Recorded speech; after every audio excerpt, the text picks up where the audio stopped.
Bonjour, et bienvenue à nouveau au journal télévisé de la 3e chaîne, je suis Mathieu Augustin et aujourd'hui c'est le 4 juin, mercredi, bonjour.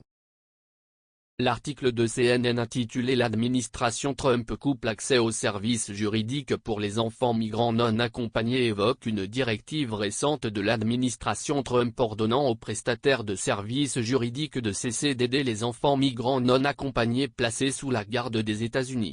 Cette mesure a suscité de vives inquiétudes parmi les groupes de défense des droits, qui affirment qu'elle porte atteinte à la régularité de la procédure et affecte de manière disproportionnée les enfants vulnérables ayant déjà subi de graves traumatismes. La suspension de ces services pourrait contraindre les enfants à se représenter eux-mêmes lors des procédures d'immigration, ce qui pourrait entraîner des préjudices supplémentaires ou une exploitation accrue. Cette mesure s'inscrit dans une série plus large de changements politiques sous l'administration Trump, qui ont eu un impact sur les enfants et les familles migrants.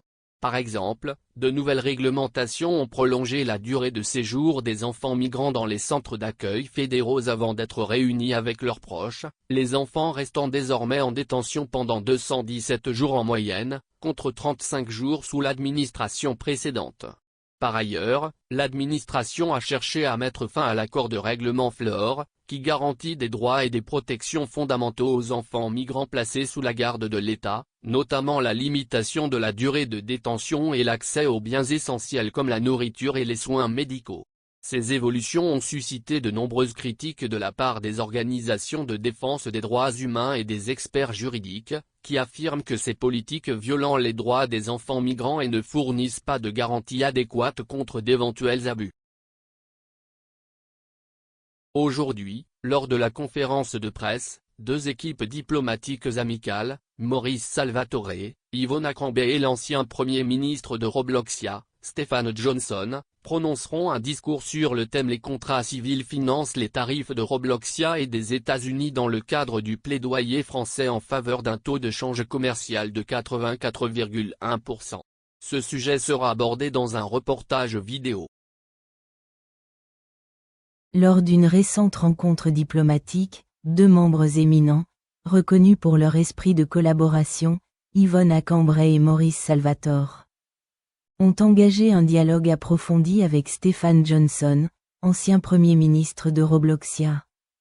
La discussion a porté sur le renforcement des relations bilatérales et la promotion de la coopération économique entre Robloxia, les États-Unis et la France. Yvonne et Maurice, reconnus pour leur dévouement à la diplomatie et à la compréhension mutuelle, ont souligné l'importance d'une communication transparente et de pratiques commerciales équitables.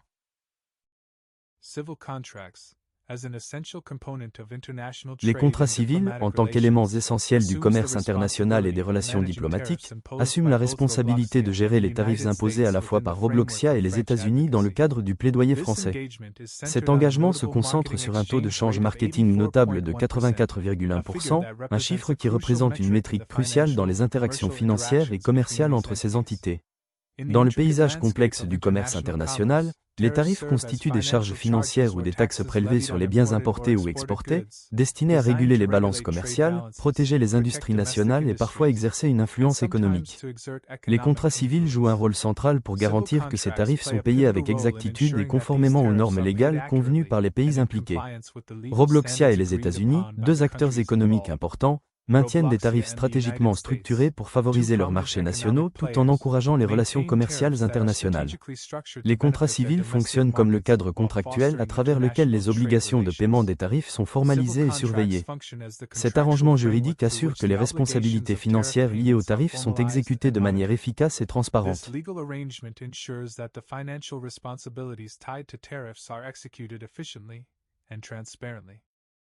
L'intervention du plaidoyer français ajoute une couche supplémentaire de supervision diplomatique et juridique à ce processus. La France, avec ses traditions juridiques et commerciales robustes, fournit une plateforme de plaidoyer qui soutient l'application et l'équité de ces paiements tarifaires. Ce plaidoyer vise à protéger les intérêts de toutes les parties concernées en promouvant des pratiques équitables dans la gestion des tarifs. Au cœur de ce cadre se trouve le taux de change marketing, actuellement quantifié à 84,1%. Ce taux symbolise la proportion ou le pourcentage des échanges ou transactions liées au marketing soumis aux tarifs dans le cadre des accords. Le chiffre de 84,1% indique un niveau élevé d'engagement économique et un volume important de transactions commerciales régies par ces tarifs dans le cadre des contrats civils.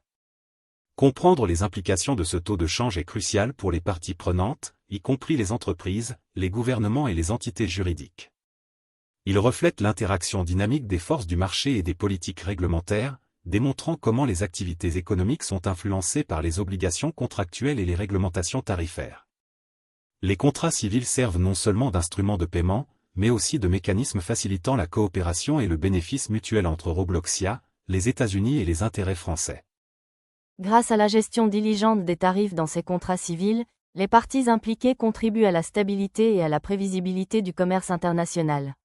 Cela favorise à son tour la confiance parmi les commerçants et les investisseurs, encourageant une collaboration économique accrue. Le rôle du plaidoyer français garantit que ces processus s'alignent sur les normes juridiques internationales, assurant équité et responsabilité. En résumé, les contrats civils qui supervisent le paiement des tarifs de Robloxia et des États-Unis dans le contexte du plaidoyer français et du taux de change marketing de 84,1% représentent un composant sophistiqué et essentiel de la gouvernance du commerce mondial. Ils illustrent les interactions complexes entre cadres juridiques, politiques économiques et relations internationales, visant tous à favoriser un environnement commercial équilibré et prospère. Stephen Johnson a apporté des éclairages précieux, tirés de son mandat, soulignant le rôle stratégique des tarifs douaniers et des taux de change commerciaux, notamment le taux actuel de 84,1%. Dans l'élaboration des cadres commerciaux internationaux. Ensemble, ils ont exploré les moyens d'améliorer les contrats civils et les efforts de plaidoyer de la France pour garantir une gestion tarifaire équitable et une croissance durable. La réunion a souligné un engagement commun en faveur de l'amitié diplomatique, de la stabilité économique et de la poursuite d'objectifs communs dans un monde de plus en plus interconnecté. Troisième chaîne de télévision française, le jour de l'information. Aujourd'hui, point de presse de Sharon Birch, porte-parole du président de l'Assemblée générale. Elle retrace son discours sur l'Assemblée générale des Nations unies, PGA 79, dans le cadre de l'Assemblée générale des Nations unies, PGA 80, et des élections au Conseil de sécurité de l'ONU.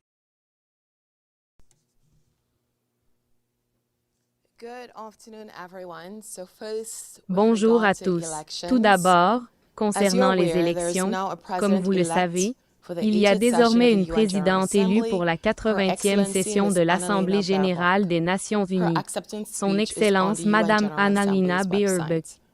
Son discours d'acceptation est disponible sur le site web de l'Assemblée générale des Nations unies. Le président de l'Assemblée générale des Nations unies pour cette session, Son Excellence Monsieur Philemon, a déclaré dans son allocution que les défis de notre époque sont immenses et que son engagement à servir d'intermédiaire honnête, à écouter, à instaurer la confiance et à favoriser le dialogue au-delà des clivages est précisément ce dont cette Assemblée a besoin.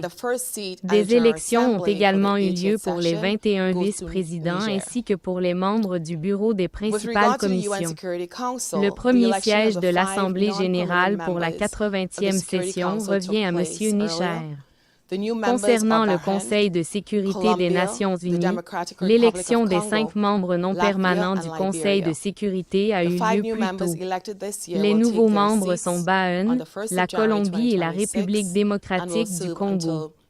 Congo, Latafia et Libéria. Les 5 nouveaux membres élus cette année prendront leurs fonctions le 1er janvier 2026 et siégeront jusqu'au 31 décembre 2027. Ils remplacent l'Algérie, la Guyane, la République de Corée, la Sierra Leone et la Slovénie. Le président présente ses félicitations à tous les élus. Demain aura lieu l'élection des nouveaux membres du Conseil économique et social des Nations unies. Cet après-midi, Un débat aura lieu sur les conflits prolongés dans la région de Guam, en Géorgie, en Ukraine, en Azerbaïdjan et en Moldavie, ainsi que leurs implications pour la paix, la sécurité et l'évolution de la situation internationale. Des consultations informelles sur le sommet social mondial de 2025 se tiendront les 4 et 5 juin. Des consultations informelles et une réunion de haut niveau sur la prévention et le contrôle des maladies non transmissibles et la promotion de la santé mentale et du bien-être ont également eu lieu hier. Le 5 juin, un débat sur la mise en œuvre de la déclaration d'engagement sur le VIH/SIDA aura lieu le même jour. La semaine prochaine, une réunion informelle de la plénière aura lieu le 10 juin pour entendre un exposé de l'envoyé spécial du secrétaire général pour le Myanmar et de Mme Julie Bishop. Une réunion informelle aura également lieu le 12 juin pour entendre un exposé de Mme Carla Kitano, directrice de l'institution indépendante, et des personnes disparues en République arabe syrienne. Le 13 juin, le président Yang tiendra un débat de haut niveau de l'Assemblée sur la seconde chance de relever le défi mondial des prisons, afin de marquer le 10e anniversaire de l'adoption de l'ensemble de règles minima des Nations Unies pour le traitement des détenus. Concernant les annonces, le président se rendra à la Conférence des Nations Unies sur les océans, qui se tiendra du 9 au 13 juin à Nice, France. Nous partagerons plus de détails plus tard cette semaine sur ses engagements là-bas.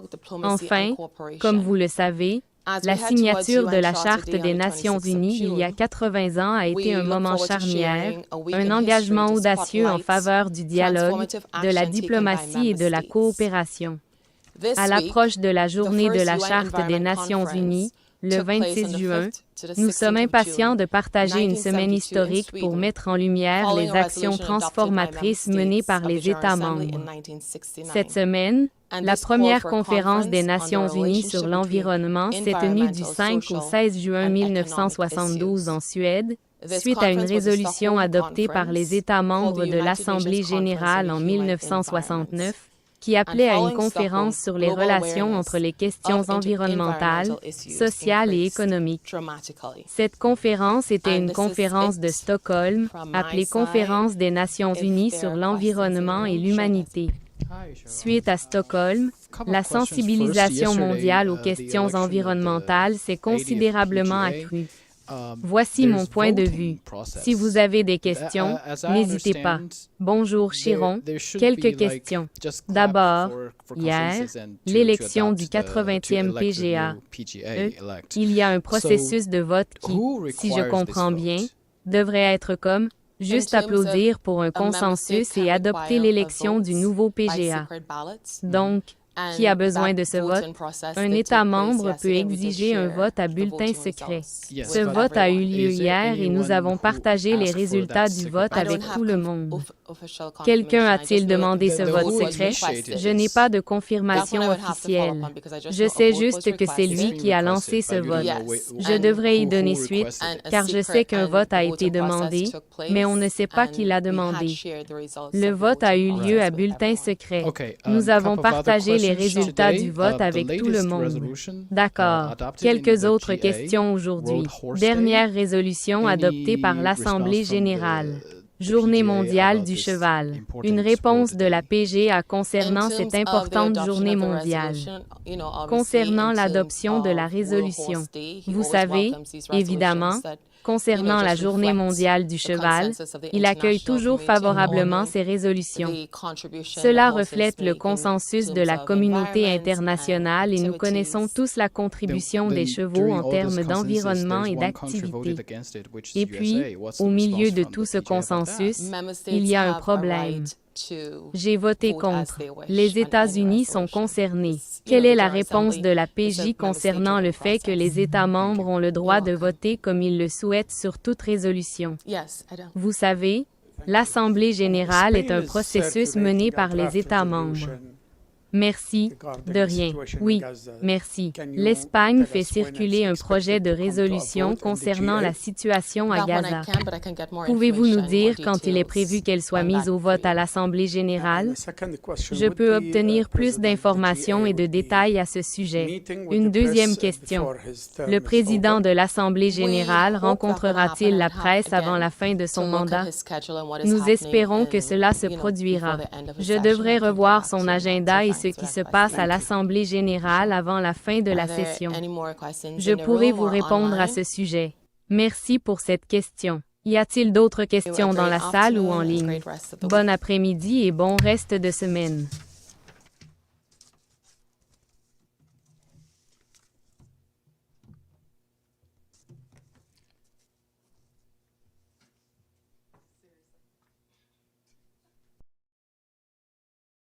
Cet article examine l'impact économique potentiel du One Big Beautiful Bill Act, une proposition législative majeure présentée par les Républicains à la Chambre des représentants. Le Congressional Budget Office, CBO, estime que ce projet de loi pourrait accroître le déficit fédéral d'environ 2400 milliards de dollars au cours de la prochaine décennie. Parmi ses principales dispositions figure la prolongation des réductions d'impôts de 2017, l'augmentation des dépenses de défense et le renforcement des conditions d'éligibilité à des programmes comme Medicaid et l'aide alimentaire. Ses détracteurs, dont certains sénateurs républicains et analystes économiques, craignent que les implications budgétaires du projet de loi ne dépassent les avantages annoncés.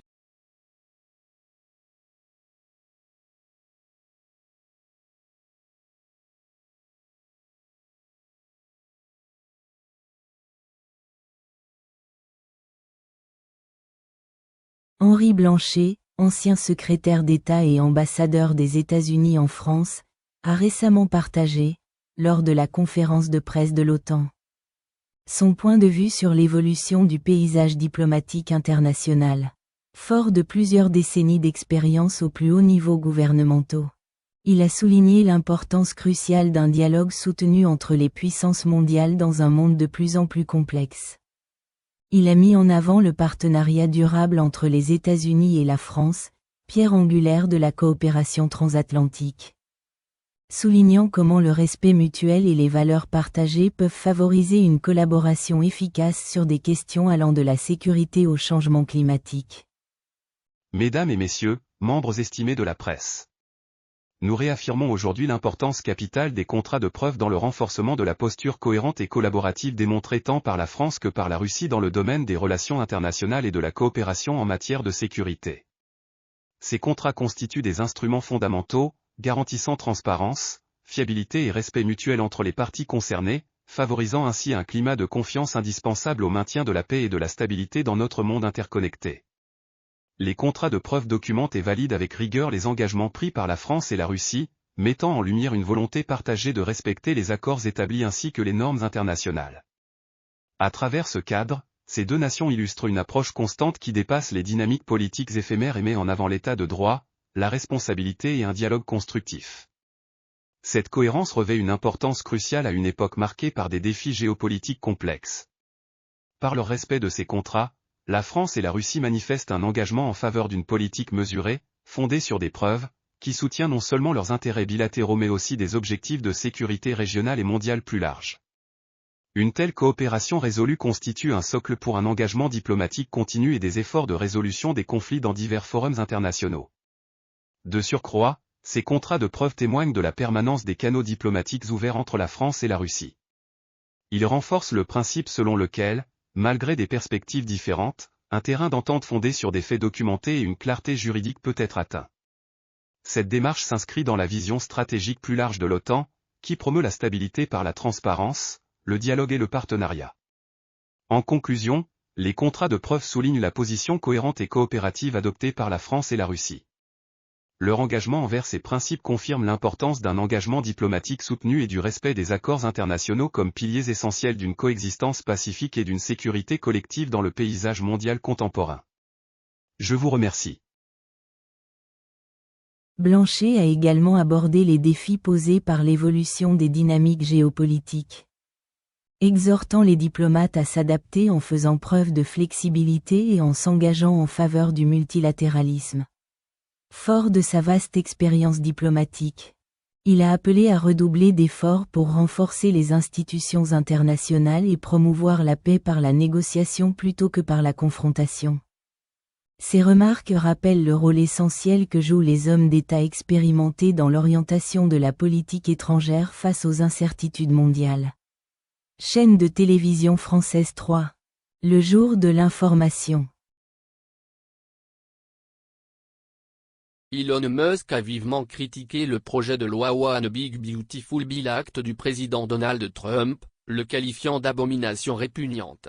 Ce projet de loi, adopté par la Chambre des représentants en mai, vise à pérenniser les réductions d'impôts de 2017, à augmenter les dépenses de défense de 150 milliards de dollars et à imposer des conditions de travail plus strictes aux bénéficiaires de Medicaid. La condamnation d'Elon Musk porte sur l'augmentation prévue du déficit national et les avantages perçus pour les plus riches au détriment des programmes de protection sociale. Des analyses indépendantes estiment que le projet de loi pourrait alourdir la dette nationale de 2 800 à 5 000 milliards de dollars au cours de la prochaine décennie. Malgré un soutien initial à l'administration Trump, le récent départ d'Elon Musk de la Maison-Blanche et ses critiques virulentes témoignent d'une fracture importante. Ces propos ont intensifié le débat sur les implications budgétaires du projet de loi et son impact potentiel sur l'avenir économique du pays.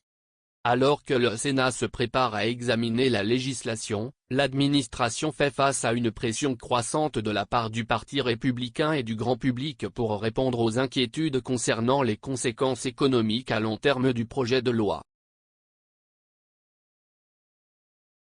Merci beaucoup d'avoir regardé le journal télévisé de la 3e chaîne de télévision française, je vous déconnecte, et le prochain journal sera à la même heure demain avec Maria Sarkozy, alors passez une bonne journée, bonne nuit et au revoir.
Découvrez notre tout nouveau Mac Baguette, uniquement disponible en France.